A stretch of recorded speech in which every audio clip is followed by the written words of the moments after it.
Dr. Joyner, thank you so much for joining the channel. Yeah, Okay, the absolutely. guy Thanks for who having me. who needs no intro, right? The executive director of the OMSCS at Georgia Tech. So happy to have you. Thank you so much for joining. First question is, how did you get your start at Georgia Tech?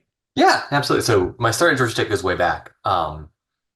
So I did my undergrad at Georgia Tech. I was a student in Georgia in high school, and I took a computer science in high school, and decided I really liked computer science, and decided I wanted to study that and wanted to stay in state. So Georgia Tech was by far the best place to do that. I'd be lying if I didn't admit I also had a girlfriend here at the time, Ah. which kind of influenced my decision to stay at Georgia Tech. So I came to Georgia Tech, studied computer science. I stuck around for my master's. And then during my master's, I took a class with Brian McGurko. And while I was a student, I was kind of working my way through as a tutor as well. So I was tutoring on the weekends. And while I was taking this class called Educational Applications of New Media with Brian McGurko, and I found out about this field called intelligent tutoring systems, which was basically creating AI agents that can act as tutors. And I thought if anyone's going to replace me with an AI agent, it should be me. So I decided I wanted to study that. I wanted to do more in that area. So I applied to the PhD program and got in. And my PhD advisor, Ashok Goyal, reached out to me and said, "Hey, I just got this grant to build an intelligent tutoring system. You say you want to work on intelligent tutoring systems. Do you want to come work in my lab?" I said, yes, I would. So I did. So I worked in his Nice. lab for 6 years as a PhD student. Then during the last year of my PhD was when Udacity and Georgia Tech decided to do this OMSCS program. And Udacity basically Mm. told Ashok, we can either give you a course developer or you can tell us who you'd like us to hire to be your course developer. Oh, And nice. he came to me and Oh, said, "Hey, you're enter specialized in Dr. education and Joyner. AI. Do you want to come be my course developer?" And I was like, "Yeah, I'd love to do something that is a bit more lucrative for the last year of my PhD." And I figured I'd do this course, work with him for the last year, and then move on to something else. Yeah. And what I discovered was I just really loved teaching in this program. I've always loved teaching, but I've never loved the performance art component of it, of getting in front of a Mm-hmm. class and having to be Yep. compelling for 50 minutes just isn't Yep. my style. And teaching online was not that. It was, you got to take that lecture component, that live component, and really treat it as a development process, like a movie production process, where you got to iterate over it and script it and refine it, and only do it, or only release it once you were comfortable with what you'd created. And then during the semester, all of our time ended up being spent working with individual students, answering questions, getting feedback on assignments, which was the stuff I actually liked to do. So it Yeah. was really everything I liked about teaching and not the stuff that I didn't, or the stuff that I didn't like as much about teaching. It created a way of doing it that I did like because it was curated and carefully constructed.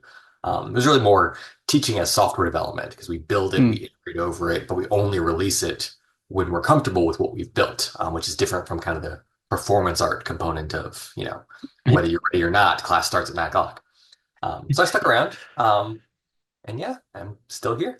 Awesome. No, yeah. And it's, first of all, I really do enjoy your teaching style. Like the classes I took at Georgia Tech, my favorites were the Joyner classes. I would always look to fill those requirements with Joyner classes because I I just thought they were appreciate so that. well like structured and well run. So yeah, thank you for your answer. All right. So how many students would you say are currently enrolled in the OMSCS, like In worldwide? OMSCS as a whole, it's about 15,000. It was Nice. just over 15,000 when registration closed for fall. And then there's always a smattering of people who get dropped because of bursary issues, and then some of them come Yeah. back because they meant to pay and the check just got delayed or anything like that. And some just forgot to pay. And so I think we ended up just shy of 15,000. I think it ended up being like 14,996 or something Nice. like that. That's So awesome. Yeah, that I love the program. That it's like so inclusive. I mean, you have so many people from all over the world that can do it. oh yeah. And it feels like it scales well. I mean, I mean, that's been the fascinating thing is we've grown by about 35% in the past 18 months. From whoa. spring 2022 to fall 2024, we went from 11,300 students to just shy of 15,000. Wow. And the reason for that growth is kind of something we're kind of still trying to wrap our heads around. But I think the most fascinating thing about it is that it really hasn't changed fundamentally what we do. So I think you're right about it's scaled pretty well because the model we use to scale persisted even when we had this kind of sudden rapid growth that we weren't anticipating. So Yeah. Did you see a rapid growth during COVID? We did. So we saw about a 15% spike in applications during COVID, which was actually a little bit smaller than I anticipated. I was a little worried about it because our application deadline for fall 2020 was March 15th. So the application deadline for fall 2020 was like right before it became clear this is going to Everything. be a thing that impacts all of us.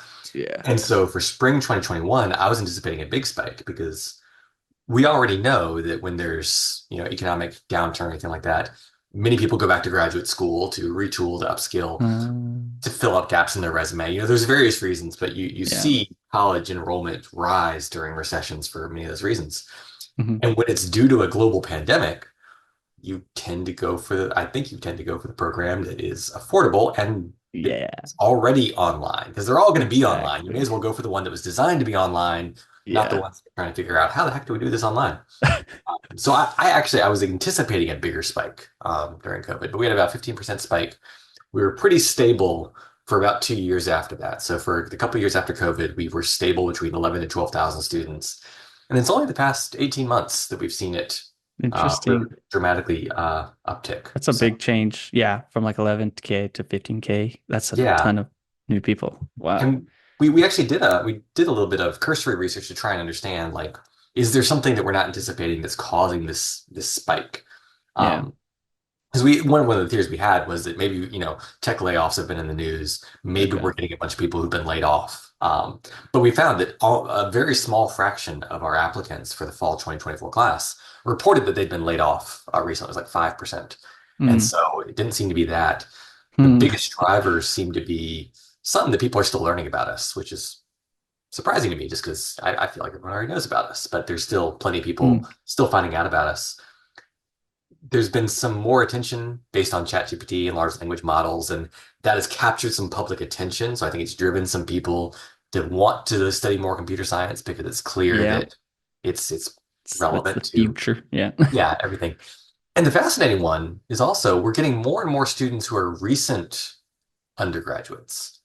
Historically, most of our students have been mid-career professionals, and, Okay. and still that's the majority of our students are still kind of mid-career professionals. But we're getting more early undergraduates. And I talked to Hmm. one um, who shared basically when he was deciding on his undergrad, he was deciding between engineering and computer science. And he said he chose engineering because he knew OMSCS exists, it's affordable, it's accessible. Um, So if he decides later he wants to switch he to can computer do it science, easier. yeah, he's got OMSCS here, but there's no Gotcha. OMS for engineering. So this was his way Yeah. of. And so I think we're just now reaching a point where we've been around long enough that people believe we're still going to be here in the future, and they can start to Oh, plan based on, so when in now, it's yeah, 5 years, it's kind of like that's a new experiment. I don't I want to see. rely on it. Now it's pretty clear we're here to Sticking stay. around. Yeah, so we're Yeah. actually informing people's undergrad decisions, which is That's interesting. actually I think we'll really dictate some cool. changes to how we do some things, but yeah, because I we've always given the advice of start with one class, and the advice of starting with Yes. one class is really targeted at our initial body of students being, mid 30s, been out of college Hmm. for 15 years, probably went to college before modern learning management systems were a thing, et cetera. Now we're getting students who, they may have done their undergraduate during COVID. So not only do they know about Canvas, know about, the Right. current tools, they know, they're used to being online students. So Right. Yeah, no, that's to me as well. Like I did my undergrad in person and then I did Georgia Tech's program really because of like two big things. One was affordability, which I have a question for you soon about that. And the other one was that it's completely online already, like you mentioned. So I didn't have to worry about if I move or something, I have to go back and go finish my classes or transfer or something, just kind of more headache. yeah, yeah, Yeah, so absolutely. how do you keep the OMSCS so affordable? So the decisions about the price of it predate me. So I know they did a lot of kind of analysis of what it costs to run something like this. Mhm. But honestly, I don't know, I think we benefit a lot from the fact that we build on a very strong infrastructure already. Mhm. So Georgia Tech is a strong brand, strong infrastructure. The faculty are already here, the mechanisms are already here. And so we iteratively scale with certain things. Like we hire more advisors as more students join, things like that. But you're not setting up everything from scratch in the same kind of Okay. way. We're benefiting from many of the structures already. Um, already being there. It's partially that. It's also, I think, that at scale, it's the usual economics of scale. That at scale, almost all of your costs become those variable costs. So we have some fixed Yeah. costs, but when you're operating at scale, we say it takes about $100,000 to develop a new course, which is Hmm. just kind of a back of the envelope calculation that is used by a lot of places that work in this area. Um, but when you're talking about a course being taken by 1,000 students a year for 3 years, then the upfront costs of development are, amortized really, really, really quickly. So it Mm. really just becomes, how do you set the formula so that you ensure the individual tuition paid by an additional student covers the costs incurred by that student? And that ends up being, I think, an easier formula to kind of figure out, because the Yeah. incremental costs are, you know, we know what they have to be. Right. Yeah, you don't have to worry about like housing, Hmm. like development of places, upkeep, maintenance, kind of it's more like fees, like online fees of hosting, etc. I'm not sure exactly how the classes work, but Yeah. yeah, that's really cool. Definitely one of my selling points on my YouTube channel is the affordability of the OMSCS. Like I've weighed 4 or 5 different master's programs that were online slash kind of hybrid, and like OMSCS like blew them all out of the water in terms of They're still affordability. the most affordable that I know of. I know UT Austin has their programs that are in the same kind of areas as us. It is interesting. We did some research early on. Actually, I guess it wasn't early on. It was a few years ago. Trying to find out, because online education isn't actually that new. It's been around for Yeah. 20 years. And what we found was that there are a lot of programs that existed before OMSES that were more expensive, but they weren't dramatically more expensive. There were a lot of programs in the ten to $20,000 range for total tuition. And so we asked the question, what made our program catch people's eye? Is that price difference that big thing? And I think a lot of it just it's that focus on scale. It's that idea of, Yeah. you know, it's being built from the beginning to be a scalable, accessible program. And so it gets more people's kind of attention. Yeah. And speaking of attention, the Mhm. US News and World Report has ranked Georgia Tech graduate engineering at number 4 in the nation. What do you have to say about that, Dr. Joyner? It's nice to see our little brothers over in engineering making a name for them. So I kid. Georgia Tech is an engineering school and always has been. So I know our dean, our previous dean, Charles Isbell, was very proud of when we finally reached the point where more undergraduates are CS majors than any other major. Um, Nice. so The one so I true think, major. CS. yes. And I think a lot of it is interesting too. It's a big part of that is that computer science is a much bigger, more monolithic major, I think, than many others. Like Yeah. engineering, you've got aerospace, you've got electrical, you've got Right. computer, you've got industrial systems, you've got, fragmented, a lot of fragmentation there. Yeah. And honestly, I think if we were creating, or if I was creating at least a computer science program today, you Mhm. wouldn't major in computer science. You'd major in AI, you'd major in software engineering, you'd major in HCI. We'd go ahead and do that, because I think engineering, back in the 1800s, same kind of thing. Beast. You majored Right. in engineering. You didn't major in a specific Oh, one. that's And so interesting. I think computer science has matured to the point where we could do that. We could actually splice things out into Yeah. separate tracks. It's that transition is just kind of a hard thing to do. Right. Yeah. Yeah. That's a good point that now computer science is more specialized than it used to be. Mhm. And that's what I've noticed is the OMSCS has been adding on specializations. Like lately it's been HCI, I believe.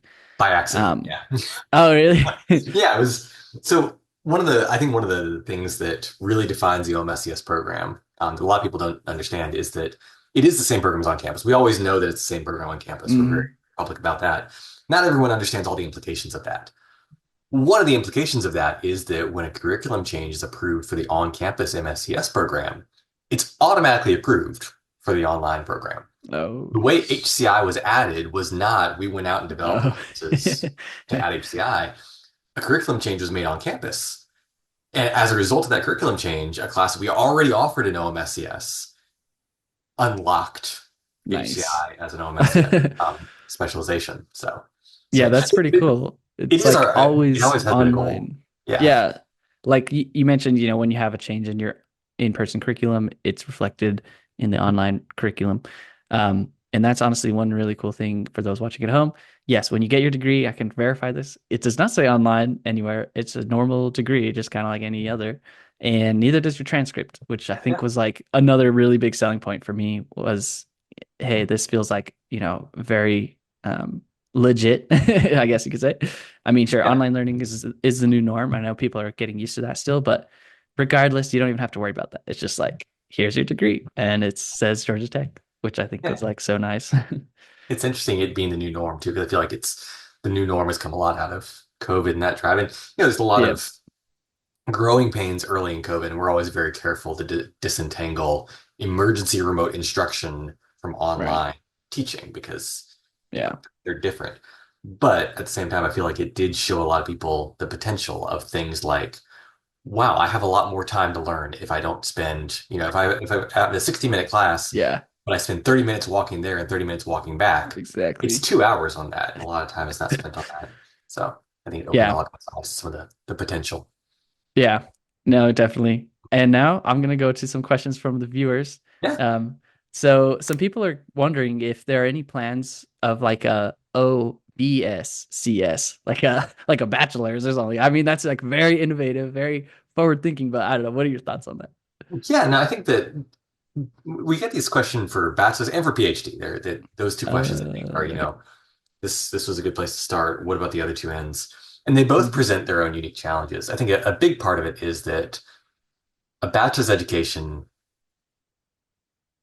is in part about a life experience transition as well, in addition to just the content. It's about moving out, being on your own, things like that. Yeah. For traditional schools, and Georgia Tech for its undergrad, audience is still pretty traditional.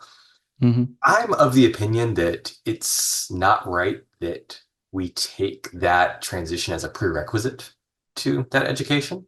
Because I completely agree. For those people who are, traditional student, finished high school, going off to college, that's a really important process. Yeah. I don't want It's like to a rite of create passage something. kind of. Yeah, like I don't want to create something where instead of moving off to college and learning to be independent, you spend 4 more Yeah. years at home taking classes online. But there are lots of people who are non-traditional students. In fact, there was some study. I'll try and find the specific reference to put in the notes if you have notes for this video. Okay. But something Yeah, I like can do that. if you treat certain categories as making a student a non-traditional student, like being a bit older or having kids at home or maybe being a commuter student, I don't remember what the exact categories are. Yeah. But there's a reasonable list of categories that if you consider all of them to define someone as non-traditional, something like 75% of undergraduates in the country are non-traditional students. Well, And so there's this huge audience of people who, maybe they, for whatever reason, they didn't follow the traditional path to college right after, but they'd like to, go back. And there yeah. are plenty of options out there. But I do think something like, a place like Georgia Tech could create something really nice. I think there's a lot of questions to Yeah. answer around how do you avoid, cannibalization? Again, our online master's program didn't cannibalize our on-campus program. In fact, our on-campus program has tripled in size almost since Oh, the online program launched. The number of applications have gone up like 6 or 7 fold. holy But crap. that's a unique situation. There are unique reasons why the on-campus program does not draw from the same student body. And there's a lot of worry that if we did the same kind of thing for bachelors, you'd suddenly have students choosing the online who would have come to campus otherwise, which is not what we'd like. So Okay. yeah, pedagogically, I think a lot of the things actually are already relatively well. So I actually, so we, for those who don't know, we do have 3 online undergraduate classes. They're Um, designed more to give students on campus the flexibility of not having to figure okay. something else out in their schedule and things like that, as Yeah. well as to resolve some capacity constraints. So pedagogically, we've done it at the master's level and we've done it at the intro level. In fact, I teach the introductory class for on-campus undergraduates. So it's CS 1301. It's the first CS class that Oh, nice. um, it's designed to be the first CS class that CS majors take. The reality is most Nice. CS majors test out of it, but the purpose of it Oh, wow. is, yeah. But we launched in the dual enrollment program a few years ago. I've got 400 high school students in that class this No semester. way. And so pedagogically, I think we know I'm of the strong opinion that anything we can teach in person, we can teach online. Um, Yeah. so it's not a pedagogical thing. It's other things around the culture, the business model, things. Yeah, that makes more sense. It's like the culture kind of Yeah, related to undergrad. Okay, Mhm. yeah, and you touched upon this already with mentioning like the PhD option, Like I Yeah. know people online that are interested in the OMSCS and are kind of wondering or like asking like how easy is it slash difficult to like transition to maybe a PhD either at Georgia Tech or elsewhere. I mean, Yeah. what are your thoughts on that? Yeah, no, we're actually doing some research on it right now. We've got a project that three OMSCS students are working on. Um, we know that about 170 OMSCS graduates have gone on to start PhD studies. Oh, The reason why nice. we know that is that there exists, um, enrollment data at United States institutions is actually public record. And so there's a Oh, clearinghouse that actually you can pay to have them pull records and things like that. And so we did that, and we got records of every OMSCS alum who's gone on to a PhD program in the nice. United States. And then we followed that up with a survey to find out people who've done ones or started ones overseas because we that Uh-huh. clearinghouse included that data and got about I think 30 or 40 more. So it's actually maybe it's just shy of 200 OMSCS alums have gone on to PhD Wow. programs. So we know it's clearly It's possible. possible. Yeah. Now, Nice. granted, it's 200. We've got 12,000 graduates. Right. Now, granted, also Of those, how our many are interested in a PhD in the beginning yeah, to and like in the first also our place? graduations have been rising over time. So we've got 2,000 graduates, but I think 2,000 of them are in the last calendar year, maybe just shy of that. I can pull up the numbers, but so it's also that kind of it's there's a recency bias there. Mhm. Um, But no, so we know it's possible. We know something that a lot of people are doing, and that's just PhD programs. That's not Doctor of Engineering programs. That's not EDD programs. That's not Okay. other kind of things. So Gotcha. it's possible. We're doing some research right now, actually, to find out. And essentially, ask the question: was OMSCS like how important was doing OMSCS to that pathway? Did Mhm. it, get them interested and it made them want to? Was it a relevant factor to their, admissions, or was it a detour? It may be that for many of these folks, they did OMSCS and, decided completely separately that, someone might have decided, OMSCS didn't do what I wanted it to do. It was really a PhD that I wanted all along. So it might be, that. So it'll be interesting to find out if it's, was it a important part of that pathway to a PhD? Or was it a detour, or was it, it was about qualifying? Was it, for many, it's if you've been out of academia for a while, it's a way of demonstrating that you're committed to, doing the work. Because PhD is such a different kind of program that it's much more Yeah. apprenticeship based and things like that. So advisors are looking for a demonstration of commitment. It could be that saying, doing a prestigious, challenging online master's program while working full time clearly shows you're qualified. And so, Right. No, I'd say it does. Like, it's a whole different animal, I would imagine. I've never done a PhD, I can't say. But definitely when you're doing your PhD, I mean, you definitely would know. yeah. Like, you are managing your life anyways. Like, you have your personal life, you're trying to maybe make money or whatever, like you were doing with your Udacity course instructor Mhm. job at the end. So, yeah, I would say maybe the OMSCS is a good, like, introduction to that. If you're working on full time, um, you can take classes, see what it's like, try and balance your academic life, try and balance your work life. Yeah, Maybe squeeze in some personal, like maybe just a little. maybe. You'll sleep when you graduate. Yeah, when you're done. Yeah, exactly. Let's see. Another question was about, okay, we talked about some research. Oh yeah, I mean now there's like some research options, right, in Mhm. the OMSCS. Do you mind explaining a little bit about just kind of introducing to maybe people who don't know much? I don't know much about it, to be honest. Yeah. Like those options now for students. Yeah, the options have actually already been there. That's another thing that flows out of the fact that it is the exact same program as on campus, is that anything on campus students can do, online students can do as well. So actually, online students have always been able to do research. We Oh, phrased it nice. as a coursework master's degree, and the major difference is that we're committed to making the courses necessary to graduate available. So if you enroll in the program, you're guaranteed to be able to do it in the coursework pathway. There exist two other pathways. They're pretty similar. It's the master's project pathway and the master's thesis pathway that students are allowed to do. We don't guarantee everyone will be able to do it. It's a matter of if you find a faculty member who's willing to advise a project, who's willing to Uh, sign off on it, everything like that, then you get to do it. So we're careful not to overpromise and make it clear. We don't want it to yeah, seem like everyone can just come in and say, "I'd like to do the research option, please," and right. find you a It's like research. sign up Yeah, and you get it. exactly. It's like it's But if you can find it, then you're allowed to because it, again, it gotcha. is the same program. So whatever on-campus students are allowed to do, they're allowed to do also. Um, so the three major options are, we call them 8903, 6999, and 7000. 8903 is 3 credit hours, 6999 is 9, usually spread out over 3 semesters, and 7000 is 12, usually spread out over 4 semesters, and that last one is usually writing and defending a thesis. And so Nice. those options are available. They count as free electives, and so we've only had a couple students do the thesis option, in part because if you do the Hmm. thesis option, that's basically all your free electives.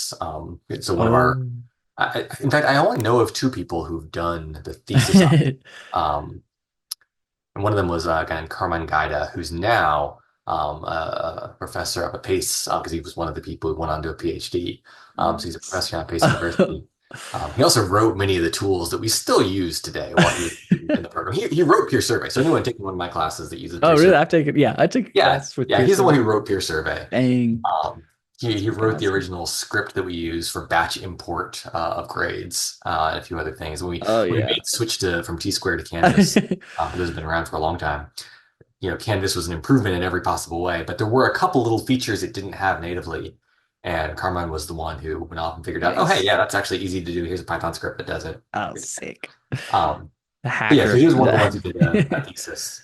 Um, the more common one is the project because it leaves a Okay. little more flexibility.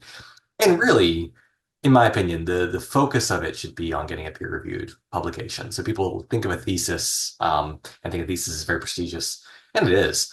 But a peer-reviewed publication at a good venue is more, in my opinion, more impactful because it means you've gotten the endorsement and approval of the real people working in the community who didn't know you were a master's student. They weren't, they weren't grading on a curve or anything like that. They were just evaluating your contribution for its, value as opposed to professors who are, very diligent, but they're evaluating whether or not you've done enough to graduate. And so those are just kind of different bars, Gotcha. especially knowing that you opted into the thesis track. Yeah. So, it's something that you chose to do. Whereas peer-reviewed publication, you know, they're operating on different standards. So Yeah. I didn't even know that. I actually didn't know that until you told me that the thesis was an option for online students. It's just that, like you mentioned, it takes up all your free electives, right? So you yeah, kind of have to like be all in when you decide to do it, like from the beginning, yeah, basically. No, that's cool. I'll link in the description below for anyone interested because I have gotten that question a lot. Like, was there going to be a thesis option? Like, is there a thesis? And I guess there is, right? So it's just yeah. now for the people interested, yeah, go check out that link and get started on that. Yeah, Cool. it's not that. I will say you are on your own in finding your own advisor. We're Hmm. trying to do more right now. So Nick Lytle, our director of research, a big part of his goal is just to create more research opportunities for students. So we want to do more of Gotcha. this, partially for y'all, because y'all want. I say now I'm addressing the audience, but Yes. partially for y'all. Y'all want more research opportunities. We know that, and honestly, that's great, and I care about that. What I care more about is the fact that we have a lot of projects here at Georgia Tech that would benefit from y'all's expertise. And so it's really more of a Okay. matching problem. We have, Yeah, incredible matchmaking. audience people. Yeah, y'all are so well qualified, so experienced. And, we have people, especially outside the College of Computing. So I'm thinking like someone who does like, so we've got a great city planning department. So you imagine someone doing like a traffic modeling project Yeah, where they need machine learning expertise, but they're not in the College of Computing. They have trouble hiring someone to do that kind of that with that kind of expertise because they're not here right. with the CS students.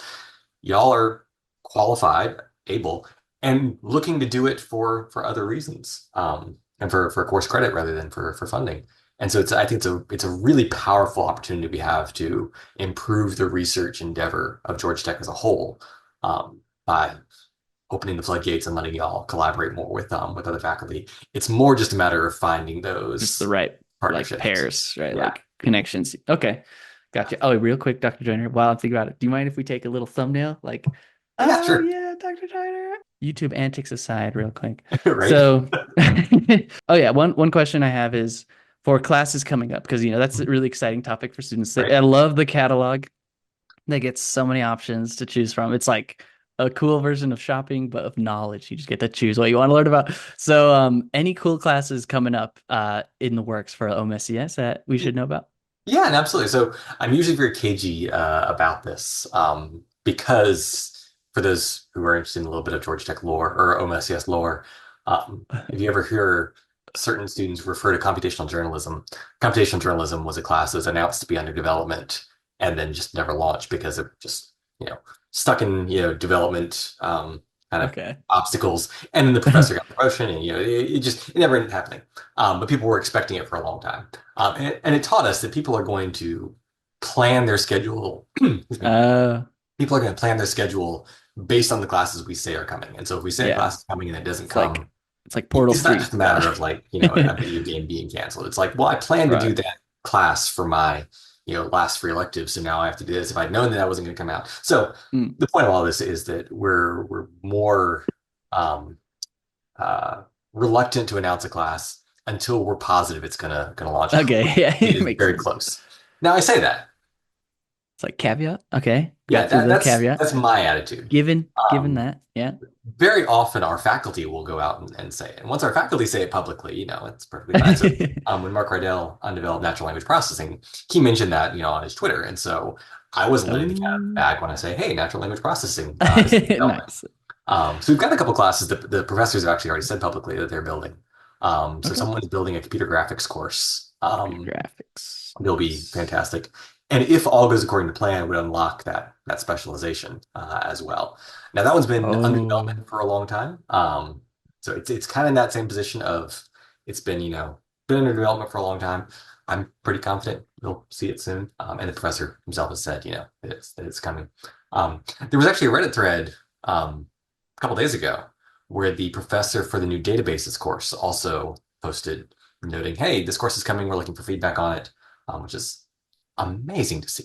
I love to see when a big part of the learning curve of working in this program is just learning that the community is so strong and powerful and vocal that on campus you don't have anything like that. On campus, I have nowhere that I can go and say, "Hey, we're launching this new project, this new class next semester." Yeah. Just put Reaction like I'll on get a is bulletin usually a, board, like a little yeah, felt board. it's like half of us are going to be graduated by then, and the other Yeah. half, we don't care. Whereas online, I think because it's so persistent and because it's so available to everybody, because the audience is so large, it just gets a different kind of attention. Um, and so, it's awesome to see when our faculty kind of embrace that as well. Nice. So that class is clearly coming um, as well. There are other classes Okay. under development. There's another class in the quantum area. Oh, It's under development. There's quantum. another databases class that's under development. Okay. Um, Ideally, another one of the kind of computer graphics area is under Okay. development. Um, I'm forgetting a couple actually. Yeah, and then there's an advanced software class that hopefully will resume development soon. There's a robotics class that hopefully will start development soon. So there's a lot of things in Hmm. the works. So it is the Gotcha. case that we're usually reluctant to announce until it's Right. So it's like guaranteed. official. Yeah. Yeah, which is No, usually no, that phase two totally makes registration sense. for that semester. I'll say just for everyone's knowledge, our goal is usually 4 classes per year, Hmm. which does Wow. include big revamp. So if a class goes through a Hmm. full re-record from scratch, where it's the same course number, but it's all new content, like computer networking went through that Oh, really? years ago, or a few years ago, yeah. Health informatics went through the same kind of thing. So when we Nice. say 40 classes a year, we include the idea of a new class might just be a new version of an existing course number. There's a couple courses that are looking to do that in the near future. Gotcha. Well, they really want to reboot everything and start over. So Yeah, that makes sense. I think things change, technology changes. So I'm yeah, glad you guys actually like go back and like curate, your collection. That's really nice to know as a student. yeah, Um, are there any classes on the chopping block that I don't know for any reason? I guess yeah. it's Yeah, I mean, it's one of the things it sounds weird to say proud of, but one of the things I yeah. brag about this program also is there's only ever been one normal class that Okay. we've launched and ever taken away. Every other class that we've ever Okay. launched continues to be available at least once per year. And the only course that got taken away was computability, complexity, and algorithms, the old 6505 course. And it was only taken away because it was 6505. replaced by 6515, both online and on campus. So that wasn't an online thing. Both the on-campus curriculum and the online curriculum um, switched out 6505 or 6515 for reasons that kind of predate me, actually. That was pretty early in my Mm, how I was working with Udacity at the time. gotcha. Um, but other than that, there's no courses that have ever been taken away. And it's one of the things I like Nice. about the model also is that there's not Yeah. there's usually not strong reasons to take Right. the course away. The It's only, like yeah, it's not like a topic's just like completely irrelevant now. It's like we yeah. don't do that anymore. It's like And it's what? not taking up No. like, it's not taking room space because like that can be an issue on Exactly. campuses. There are only That's so many what's so rooms. cool. Yeah, We've got that's what's plenty of so cool applicants about for TA online. roles. Yeah. It's just like you can throw in, you have space, essentially. You don't have to worry about like staffing. I Yeah. mean, probably staffing, but yeah, you don't have to worry about like the physical rooms being occupied and the scheduling and stuff. Like that's what's Yeah. so awesome, I think, about And it. even staffing is easier. More than half of Mm. our teaching assistants are actually alumni of the program. Oh, And so, whereas nice. on campus, they're kind of constrained to hiring TAs from people who are currently on campus, who will probably be only on campus for a year and a Oh, half, yeah. 2 years. So you're And then they're gone. constantly, It's just so it, much turnover.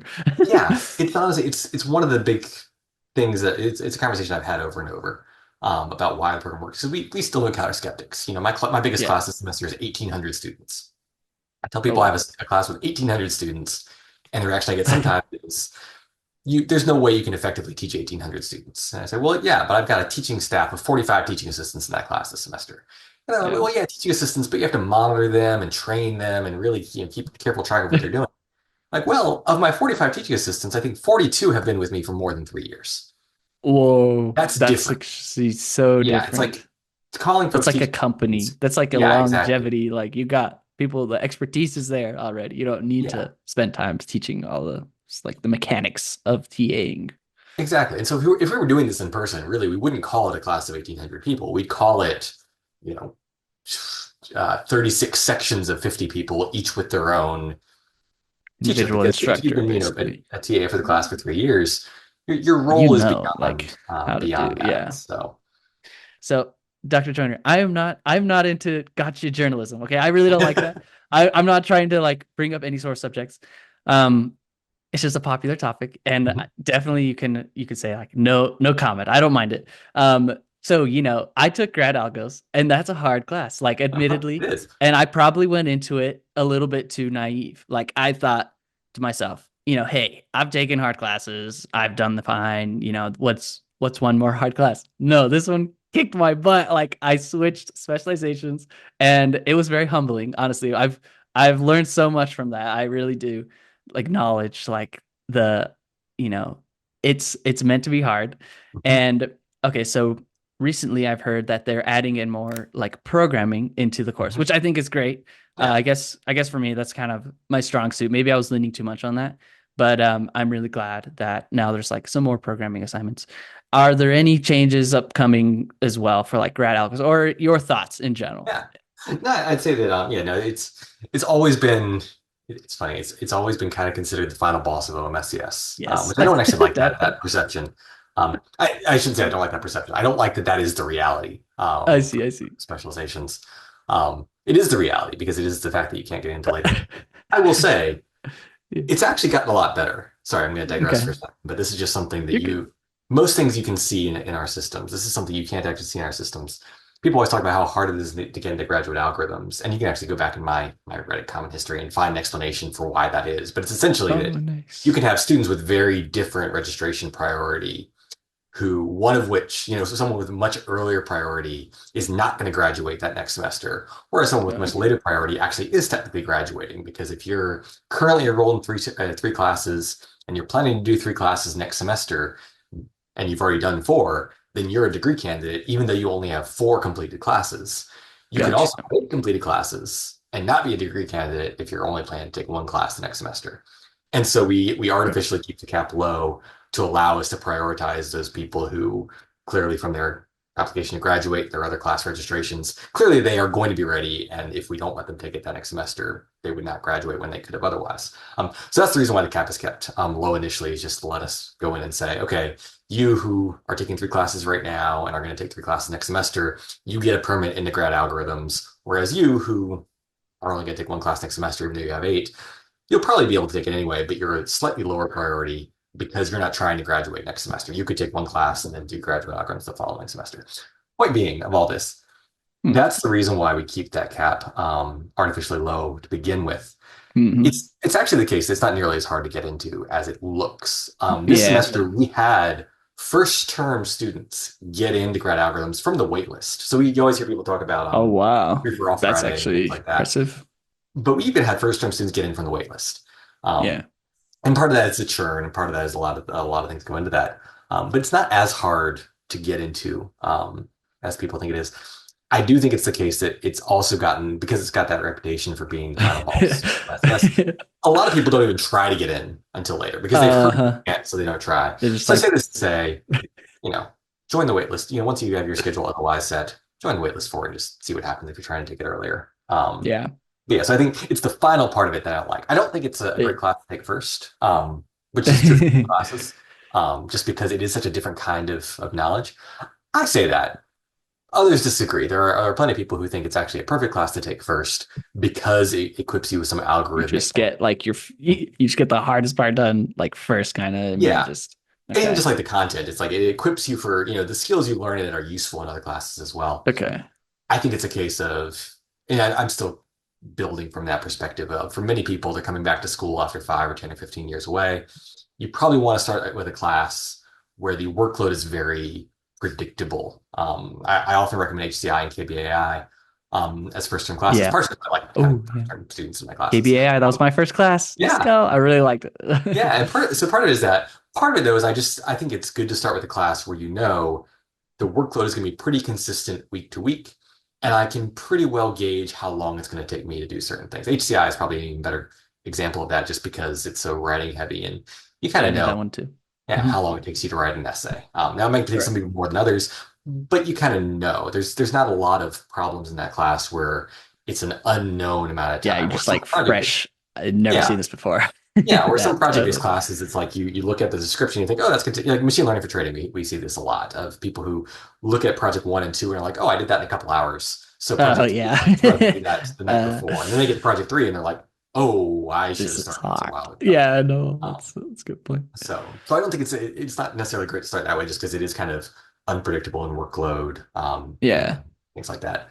But I do wish, students could take it more, earlier, partially because I think of what you said about changing It's specialization. I think yeah, that it's not that's just that good. it's hard, it's also a different kind of knowledge and it's a different kind of information. The same way that HCI isn't for everyone, grad Yeah. algorithms isn't for everyone. Yeah. And so I like when people get to take it earlier so that you can make the Yeah. decision early on of, okay, I Right. should go a Like, path that doesn't take me is through this you totally this. can depend your other classes on that instead of scrambling at the last. Luckily, I had all the electives for like interactive intelligence, so I just had to take one. Yeah. But for those who are still kind of curious or wondering, taking that first is probably better. Or Yeah. not Or first, but early. early on. Yeah, yeah, Yeah, if you're really going to decide based on that, that's it. There's still plenty of ways to kind of optimize your schedule and figure out and leave your options open. It's always nice to be able to decide early. So yeah. now, granted, Okay. it might be the case that if word gets out that it's not as hard to get into anymore, it might get harder to get into again because people You're aren't right. seeing it. That's funny. Yeah, But it's like a yeah, it's kind stock of or something. It's like, yeah, I how does guess one this, too. what Yeah, determines the exactly. like So. what people want out of it? Okay. Yeah. I think No, that's yeah, the other thank thing you. is that it's such a different kind of knowledge. It is the It case, is. same with HCI and same with actually those are two I guess actually in some ways those are two nice ends of a spectrum of there are plenty of students who again in HCI, which is kind of like you're a great candidate for an MSCS. This probably isn't why you're here. You're here for the algorithms, you're here for the software development, you're here for a particular view of it, and you should focus on the classes that have that. And plenty of other people, it's you're here to build solutions for people. You're here to, work on Yeah. design teams, work on products that are going to intersect with real people. And HCI is really important.